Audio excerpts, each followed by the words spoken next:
Maisto ir virtuvės atliekos – tai ne tik tai, ko nesuvalgome. Kiekvieno iš mūsų namuose lieka vaisių ir daržovių likučių, kavos tirščių, mėsos ir žuvies kaulų, maisto produktai suteptų servetėlių. Visas šias atliekas nuo kitų metų sausio 1 dienos turėsime atskirti iš bendro mišrių komunalinių atliekų srauto, tam, kad jos būtų tinkamai perdirbtos.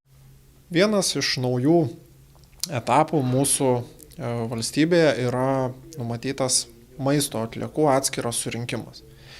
Ką tai reiškia?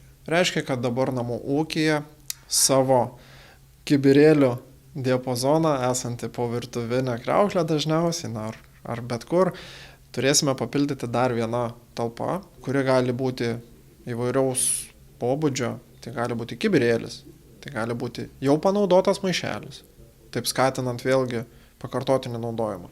Tai gali būti kartoninė dėžutė, jeigu nededam ten kažkokio labai drėgno ar ne produkto. Ir išsirūšiavę taip atsakingai namuose, jau galėsime šitas atliekas išmesti. Atskirai surinktos maisto ir virtuvės atliekos bus pristatomos į Šiaulių regiono atliekų tvarkymo centro atliekų apdorojimo įrenginius, kuriuose bus tinkamai apdorotos pagaminant medžiagą energijos išgavimui ir kompostą. Galima bus laikyti maisto atliekomis viską, kas turėjo sąlytį su maistu. Ir netgi, sakykime, maistu užterštą tam tikrą pakuotę. Tai Šiaulių regione šiuo metu statomas fabrikas bus pajėgus apdoroti tokią atlieką. Ir reikia pabrėžti, kad šitos atliekos bus ne šiaip su apdorojamos ir saugiai kažkur padedamos. Iš jų bus užgaunama arba energija, arba kompostas.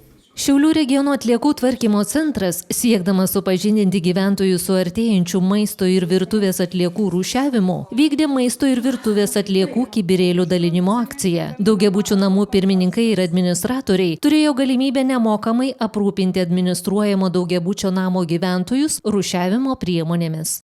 Šiaulių regiono atliekų tvarkymo centras, siekdamas kuo plačiau paskleisti informaciją apie būsimą būtiną ir privalomą atskirą maisto atliekų surinkimą ir kuo daugiau suteikti gyventojams pirminių žinių apie šį procesą. Vykdo daug projektų šiuo metu susijusių su maisto atliekų atskirų surinkimu ir tvarkymu, bet vienas iš dabar šiomis dienomis garsiausiai skambančių yra būtent kibirėlių maisto atliekų atskiram surinkimui dalinimas. Šie kibirėliai yra skirti Šiaulių regiono gyventojams, Šiaulių regiono namų ūkiams ir jų yra iš viso 20 000 visam regionui. Šie kibirėliai tuoj pat jau atsidurs pas atliekų turėtojus namuose, nes jau dabar yra rezervacijos praktiškai visam kiekiu padarytos. Individualių namų gyventojams nuo sausio 1 dienos rūšiavimo tvarka nesikeis. Kalbant apie būsimą maisto atskirą surinkimą nuo sausio 1, reikia atskirti dvi grupės – daugiabučiai namai ir individualios valdos. Individualiose valdose iš esmės niekas nesikeičia. Juk ir dabar daugelis valdų turėjo arba kompostavimo dėžę, arba žaliųjų atliekų surinkimo konteinerį, tačiau daugiabučių gyventojams yra dvi alternatyvos. Arba maistą ir toliau, kuris yra gyvūninės kilmės, mesti į mišrias komunalinės atliekas, į mišrių komunalinių atliekų surinkimo konteinerį, jeigu nėra pastatyta atskiros rūšiavimo priemonės, o jeigu yra jau įrengta arba bus įrengta maisto atliekų atskiro surinkimo priemonė, reikėtų naudoti šią priemonę. Prašoma gyventojų maisto ir virtuvės atliekoms skirtais konteineriais pradėti naudotis nuo kitų metų sausio 1 dienos. Iki šios datos skatinama išlikti atsakingiems ir nemesti maisto ir virtuvės atliekų į minėtus konteinerius.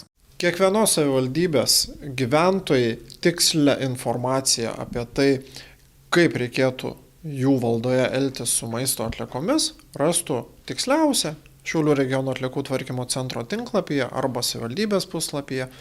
Ir ši informacija tikrai gali dar praktikoje šiek tiek koreguotis, kadangi procesai atliekų šių sutvarkymo Šiaulių regione bus nauji.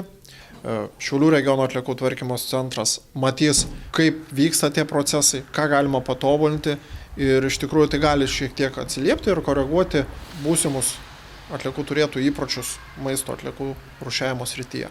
Atkreipiamas dėmesys, jog kibirėlių skaičius yra labai ribotas, o jų išdalinimas vyks iki šių metų gruodžio 31 dienos.